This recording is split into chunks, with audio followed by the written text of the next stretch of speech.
What's up, everybody? Welcome to the Foreign Object Show. This is a YouTube channel where we will be talking about wrestling and wrestling related news while playing video games. My name is Scotty, and my partner here is. I am the Great Goki, aka Vitamin G, the gangster of love, hotter than a slice of fresh buttered toast. Very nice. Yes, All right. I'm not really buttered. I was just saying that. Well, on today's show, we're going to be talking about Summerslam is on Sunday, and we are going to be doing a prediction. Have you looked at the card yet? Not since they've updated it. Oh, okay. Well, I have it written down. We got the first match is a kickoff match, the RVD versus Dean Ambrose for the U.S. title. What do you I don't know. think? I don't know why they would put that in the opening.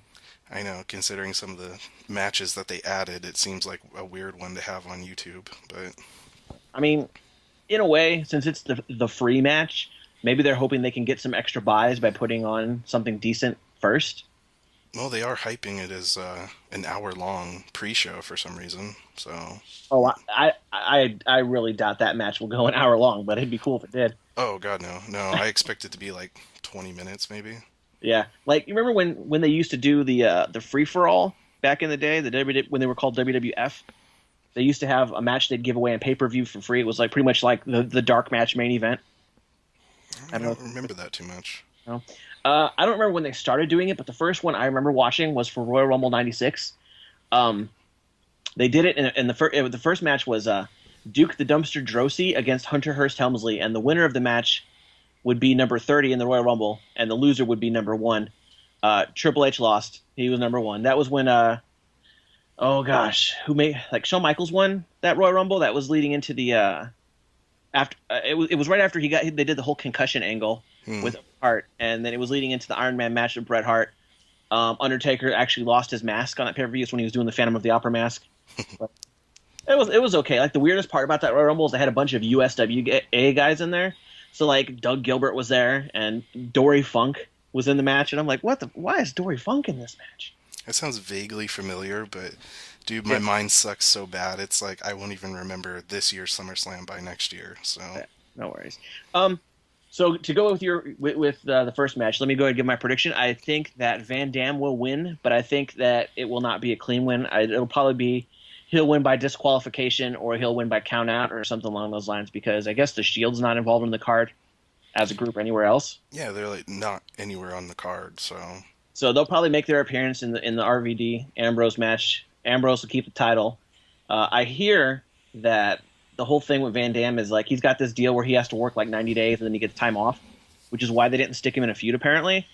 is that it? I thought he was only around for a couple months and then he's like that's his contract. Well, pretty much. I think what they're doing is a Jericho type of deal. Only they're doing it to where he's going to come back sooner than Jericho. Like Jericho wrestles for he wrestles for the early winter into like the summer, and then he tours with Fozzy for the summer into the early winter, and then he comes back, and that's kind of like the deal Jericho has apparently. I'm thinking they're going to do something like that with Van Dam, but break it up more. Hmm, So, that I, makes I, I, sense. yeah, I heard that they're not putting him into a feud because they've almost ran out of his dates already. Well, I mean, he's been on every single show since they brought him back, and Yeah. I'm guessing that includes house shows too. oh, really?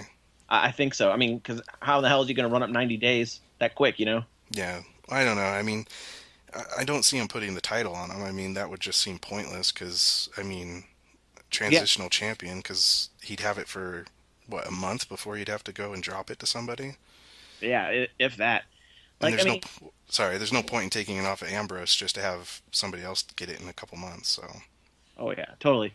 Yeah, the only thing I could think of is that if they put him up in a feud against the Shield, but it's like I said, I heard that they weren't trying to put him into a rivalry well, because he's going to be not around for very long. So I don't know. I Michael mean, Ambrose or with Van Dam, but not a pinfall, not a clean win. It'll be tainted. He won't win the title. all right. So you're going with RVD, but not a clean win, no title. Yes, no title change. I am gonna go opposite. I'm gonna say Ambrose wins it because of the Shield. I don't know. I don't think that they're gonna have. I mean, I don't think it'll be a clean victory over RVD. But at the same time, it's I don't know. I don't see them having them lose. So I'm gonna go with Ambrose. I'm gonna say the Shield goes and jumps in there somehow, costs them the match, and then they can just do a few matches with RVD. Because I mean, the Shield's kind of feuding with Mark Henry and the Usos right now, I believe. So So real quick, I haven't been keeping up with WWE's product for the most part because, well, school and all that other busy stuff and what have you. yeah, When did Mark Henry turn face? I thought like he turned like, well, I mean that's kind of a dumb question, I guess, because he kind of turned face the instant he attacked Cena. But like, when did he turn face for The Office? Like, when did WWE start declaring him a face? Like, I totally didn't it even know about that.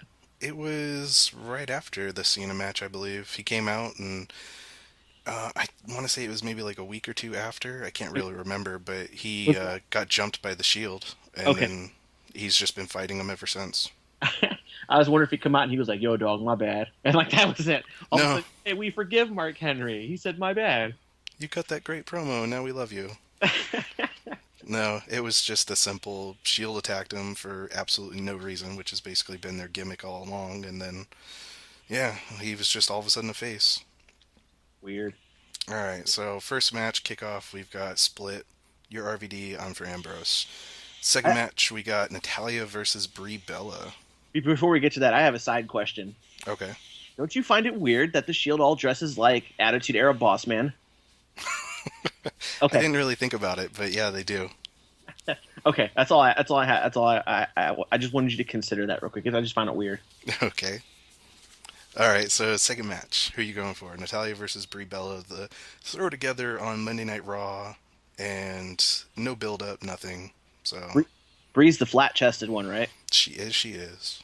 Okay, cool. So, not since the days of Frank Gotch and George Hackenschmidt have I been so hyped for a single match. Like, this is the Total Divas on E Network. I don't know what time, but I'm supposed to hype the time too. The Total Divas on E Network championship match. We can't wait. It's going to be a ladder inferno match. They're going to climb ladders, and there's going to be fire also in the match. And whoever wins will become the champion of Total Divas, and the loser will have to bathe in pudding on Raw for the next 3 months. Or did I just make all that up just now? You made it all up, but I was really liking where that was going with the pudding and everything. So I I'd think watch the match. I think we need to have you booking on that one. Honestly, I could give a fuck less about that match. I'm Yeah, sorry. I really don't give a shit either way. So I'm gonna go with the Bella via Twin Magic, even though they ruined their gimmick because one's got boobs and one doesn't now. yeah, I don't know. I really don't care, but I mean, Brie probably is gonna pick it up. Like you said, Twin Magic. Like, who gives a shit? I heard something about a tag team match. I heard they're dusting off Maria Menounos or whatever her name is and bringing her in. Am I right in that, or is that like? Oh god, I have no idea. Like, the only I didn't even know this was going to be a match until I looked up the card on WWE's website, and I was like, oh wow, so that really is going to be on the pay-per-view because, Oh, like, it was literally on Monday Night Raw. They cut like a really awkward promo, like you could tell it was totally for the Total Divas thing, and they just kind of like, oh hey, look, another Divas match on the card, and it's just there's no build up for it. It's pointless. I'd almost be I wouldn't be surprised if on watching the pay per view, you turn around and just never see that match happen, and then it just ends up happening on Monday Night Raw because they went, oh crap, we had to do a promo, and that cut the 30 seconds we needed for that Divas match. they did that with WrestleMania, and I heard that they actually made that as part of the Total Divas thing. I don't know. I haven't watched it. Yeah, I know me either. Like I don't even want like ugh. But yeah, I heard that the first show on the Total Divas thing was the fact that the who were they going against? It was poor The goddamn Tensai and Brodus Clay and the cheerleader chicks, the Funkadactyls or whatever, against the Bellas and I'm thinking Team Rhodes Scholar at the time. Rhodes Scholars at the time was I the don't, tag team. But my like it, mind doesn't go back that far. That sounds about right. Like I'm pretty sure it was the Bellas. I just don't remember who they were teaming with. yeah. Well, yeah. I knew it was the Bellas too. Because I wasn't sure who their partners were. But yeah, it got bumped off the WrestleMania card and put on Raw the next night. And I guess that was the premise of the first episode of Total Divas was them crying about it and being all bummed out. I guess.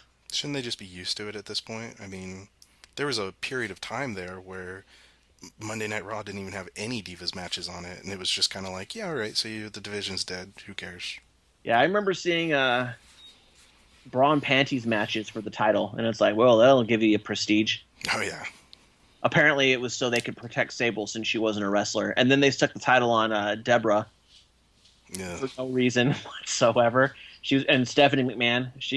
Ironically though, Stephanie McMahon didn't have to do a bra and panties match to get the title. A damn shame. All right, 1 second. We got Brie Bella for both of us, right? Yeah, I'm going. Yeah, I'm going with Brie Bella via Twin Magic. Okay, so I'm probably going the same way. What do you think about the Ziggler and Caitlyn versus Biggie and AJ match? Um, I haven't seen Big E wrestle since he's been since he's been on the main roster.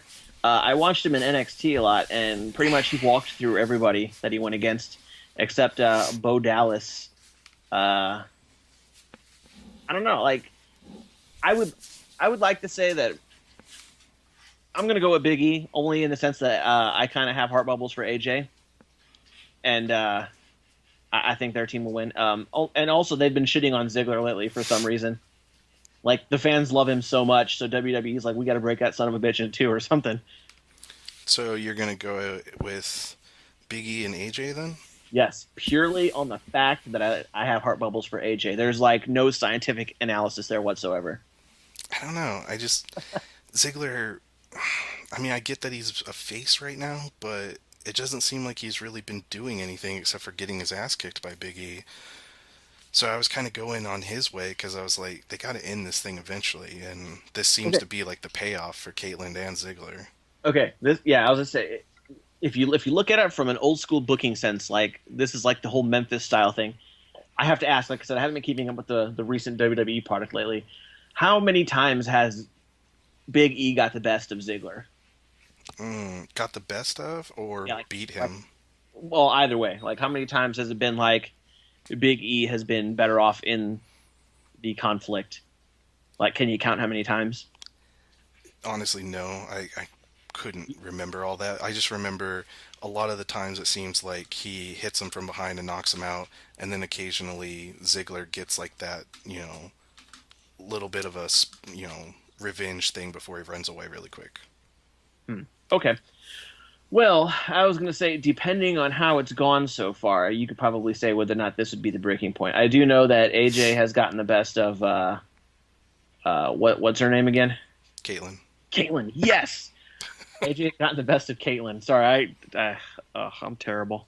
Nah, These like I said, wrestlers, man. these Divas matches, I don't know. Caitlyn and AJ have been fighting for so long, and it's like none of their matches have been anything amazing. So it's just, I don't know, kind of Yeah. a who cares at this point. Like Ziggler versus Big E, it seems mostly to be Ziggler versus AJ, and Big E's just the guy that he gets to beat up on because he can't beat up on AJ. So, Yes, it has PG rules. and can somebody please like start a goddamn Kickstarter for Big E so he can buy some pants? Like I I want to call his ass like the black hole or something because I've never seen somebody's tights like right up so much, and the dude You, never he never readjusts. Like I you mean, sir, have never heard of Ahmed Johnson. apparently not, because like watching a Big E match is just watching a giant ass in your face all the time, and the cameraman, like, dude, move the camera like to a different side, because like I don't need it zoomed in on his ass. Like, ugh. Oh man, like, yeah, dude, you should have watched WWE in the mid '90s. Like Ahmed Johnson, I dreaded every time he was on TV. He had a cool finish. It was pretty much a Tiger Driver, but he called it the pull over plunge. But his thing is like his speech was so bad. Like they even make fun of him on Botchamania for it. They give him subtitles all the time. Like you couldn't understand a thing he said in his promos.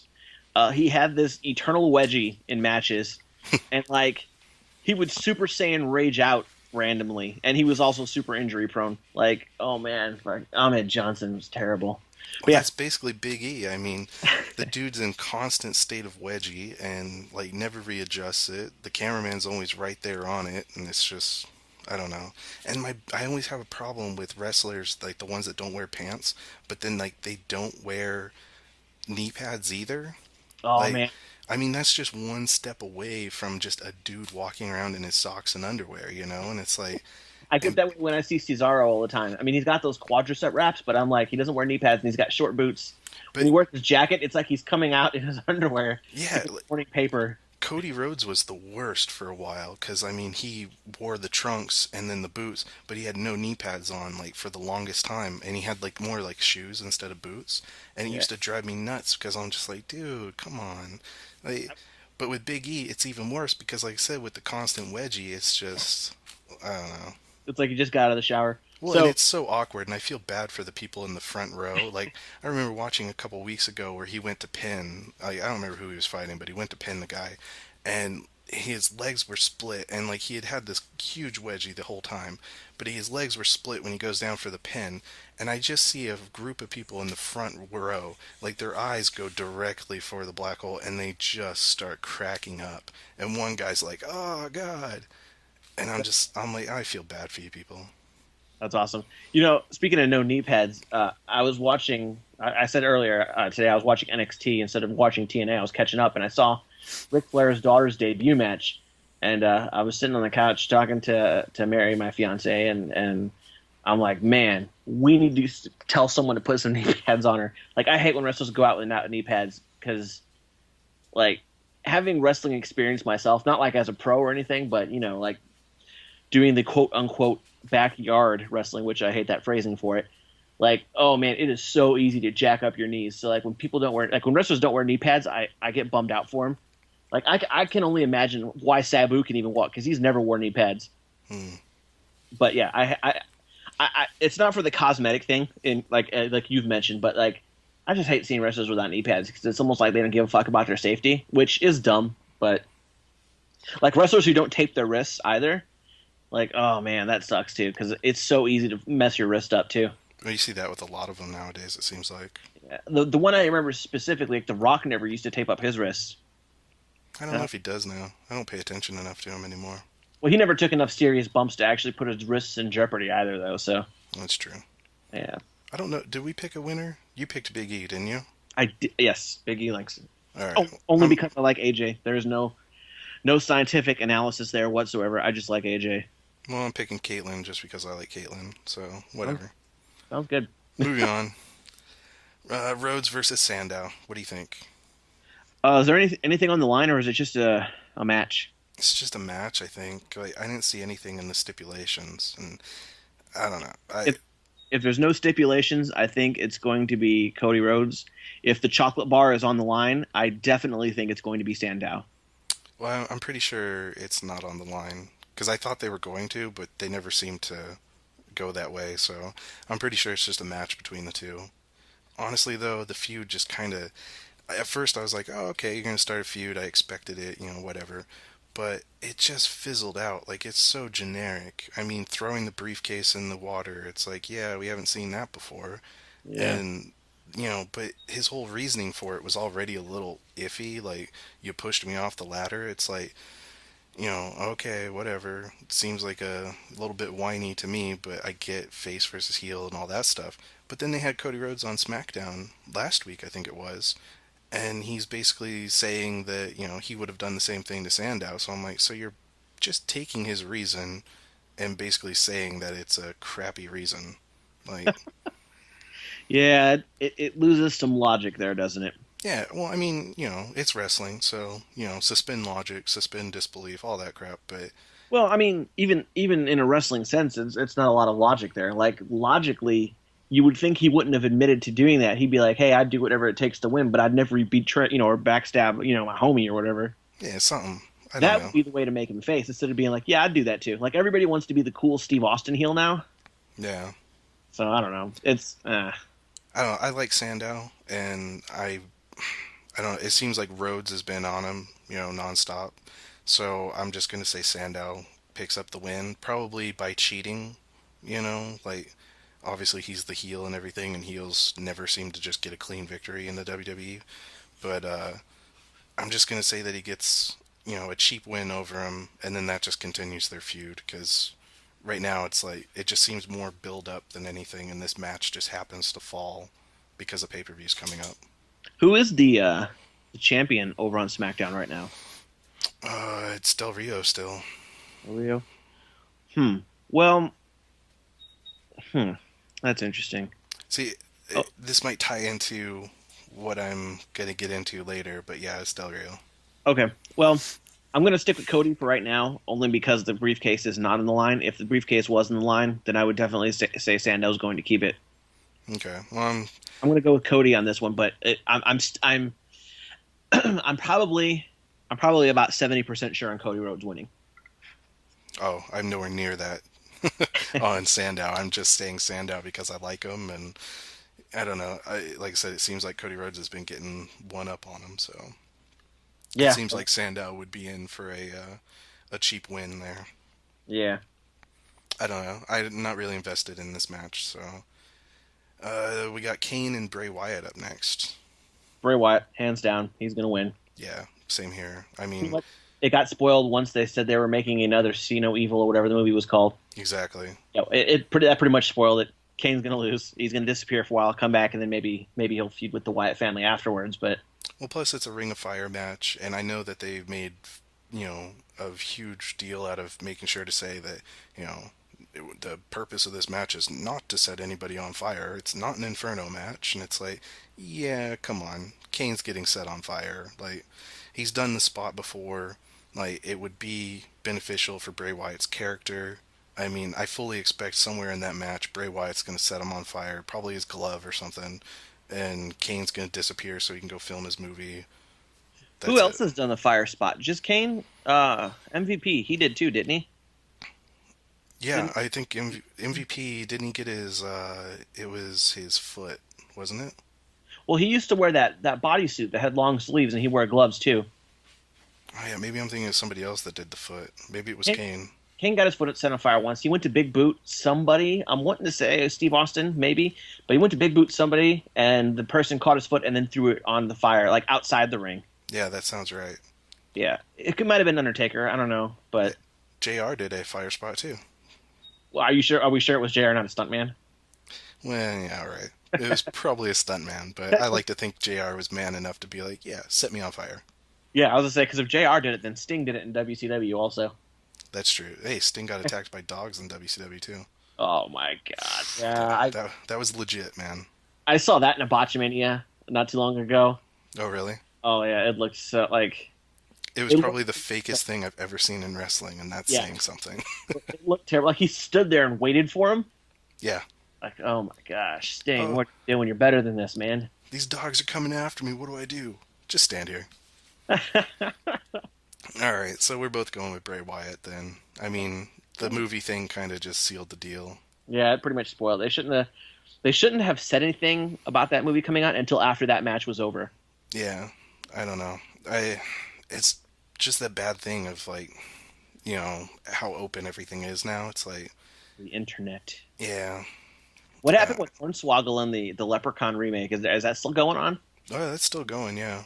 Awesome. That is going to be the most greatest movie that I never ever watched. Oh, I am gonna watch it. I've watched nearly every WWE film just for the sake of saying if it's good or bad. Like I even watched that stupid oh god, what was it called? The John Cena film where he had to train his like brother or something to be a wrestler. Yeah, I have no idea what it's called, but I know what you're talking about. Ah, that was the worst movie, but I remember for a while there, like they were hyping it, like, "Oh, it's our best reviewed movie." I'm like, "Is it really? Like, that's not very good because this movie sucks." Like, I Yeah. liked 12 Rounds. They were Like, saying The Call was their best hyped movie, and like that was almost no WWE involvement whatsoever. David Otunga's in it for a few minutes apparently, and he's just a cop. Like he's not even like a main character, or even a side character. Like I never watched it, so maybe he's got more in the movie than I thought he did. But like in all the previews, they don't even show Otunga. It's always Halle Berry looking all scared and no makeup. well, they did the same thing with that Colin Farrell movie too, that had Wade Barrett in it. But Wade Barrett was just like a henchman or something for the bad guy. Oh my gosh! Like, Like I don't even remember him saying anything. I just remember him standing in the background, and it was like, wow, that's some damn good acting. remember when Wade Barrett had the feud with Miz over who had the better movie? Was that Miz? I thought Yeah. that was Sheamus. No, well, what movie was Sheamus in? I don't remember. I just remember Sheamus doing that crappy Oscars thing before Yeah, WrestleMania. Miz feuded with Barrett for a minute too. They were both heels at the time, but Miz was in the Marine 3, or I think it was. Yeah, I watched it. Yeah. Like, oh man. To me, when it comes to wrestling movies, there's only going to be like one greatest wrestling movie of all time, and it's also the most terrible. If you take this wrestling movie and you put it in line with movies that aren't about wrestling, then this is like, you know, a piece of shit on the bottom of your shoe. But for WWE associated movies, the greatest wrestling movie of all time is and will be forever No Holds Barred. Yeah, just like that's Come all I on. can. That's all I can muster for it. The one dude, the baddie, his catchphrase was "jockass." How amazing is that? We need Vince McMahon to come out and start calling people jockass. Well, we had Triple H coming out and calling people.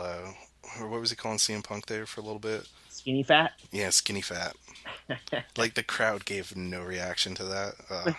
Yeah, like I don't think they understood what he was going for. Like I knew what he meant. He meant a person who's skinny fat as a person who's got like no tone. Yeah, I got what he meant. It just made me laugh that he came out and like he said it with such like disdain, like He was you like, know, "You skinny fat ass." yeah, and then everybody just kind of sat there like what, like I don't know. I remember one time when Bret Hart was talking smack on Shawn Michaels about his knee injury. You know, when Shawn lost his smile, and Yeah, comes out and he goes, "You and your pussy foot injury." Like there was a slight pause, like he almost called him a pussy, but then he called it a pussy foot injury. Like no one says that. He's just trying to cover for himself. yeah. Bret Hart. All right, I'm Terrible. gonna move on to the next match. We got Punk versus Lesnar. How many matches has Brock Lesnar won since he's been out of UFC and in WWE? Just the one, hasn't it? The one against Triple H. Did he? I have no idea. Well, he beat Triple H, like he broke his arm or whatever. Like, storyline obviously. Yeah. But then he lost to Triple H at WrestleMania. He Yeah. lost to Cena, Yeah. and that's the only two people he's fought since he's been back, I think. All right. Let's see. So he's 1-2 right now. So losing to CM Punk makes him 1-3. Cena is probably, or not Cena. Punk is probably the smallest guy that Lesnar has gone up against.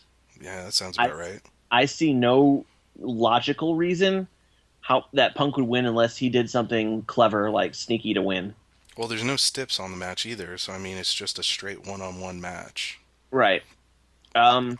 I almost expect Punk to like for them to run like a like Punk kind of goes after Heyman type of thing, like gets distracted by wanting to beat up Heyman so bad that Lesnar turns around and beats him. You also got to remember that Curtis Axel or whatever they're calling him these days Yeah. is also with Heyman. And wrestling tradition goes when you fight a guy who's in a stable, you're fighting the stable. Yeah. So I'm gonna go with Lesnar, but and I think it'll be a clean win. Like I don't think Lesnar's gonna cheat to win, No, I but don't think so. I do think that this may set up something else down the road. Like I don't think like this will be one match between Lesnar and Punk. No, Um, I don't expect it to be something one match. Yeah, I I'd say think something happens and Punk's like, man, fuck that guy, he's dangerous. I almost expect it to be Lesnar beats Punk, for whatever reason, however he beats him, but I expect it to be a clean win. But then CM Punk still feuds with Heyman, Yeah, fighting Curtis Axel for a little while, and then maybe like down the road, whenever they're ready to bring Lesnar back, he gets his rematch with Lesnar, and it's kind of like a Triple H deal where, Lesnar's back, and then Punk gets his clean win finally. yeah. Like what they used to do in the old days, or well, I was gonna say in the territory days, but actually now that I think about it, they did this in 80s WWF also with Hogan. Hogan, using him as an example, would have a feud with someone like Bobby Heenan, for example, and pretty much Heenan would just keep putting guys up against Hogan.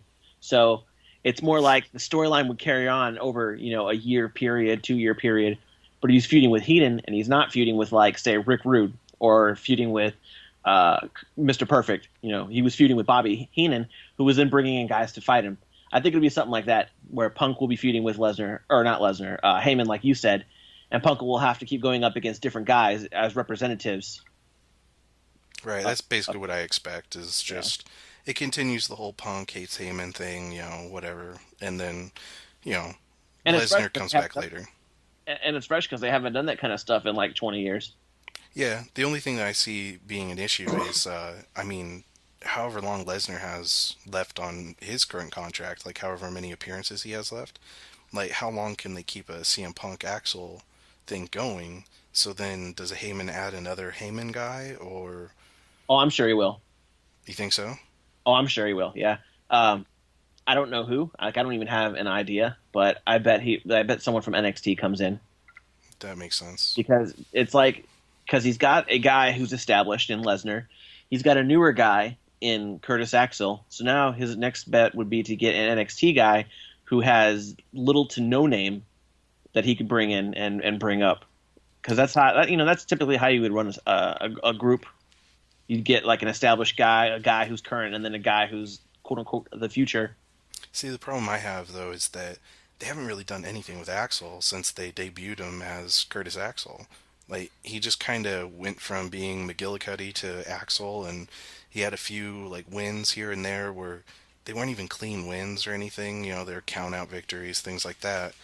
And then and then he's just really done nothing. Like he's kind of been in the background for just Heyman doing his thing. Like I don't know. Like he doesn't even feel current to me. He just feels like an afterthought still. Yeah. Well, you could chalk that up to their roster being too big, I guess, and the fact that they don't know what to do with their guys. That's true too. But I mean, that seems to be a lot of guys. Hey, what's up, everybody? I had to cut us off. We ran long on audio, and there wasn't really a very good cut point there. But if you like the part one, then go ahead and leave us a like and a favorite to help us out.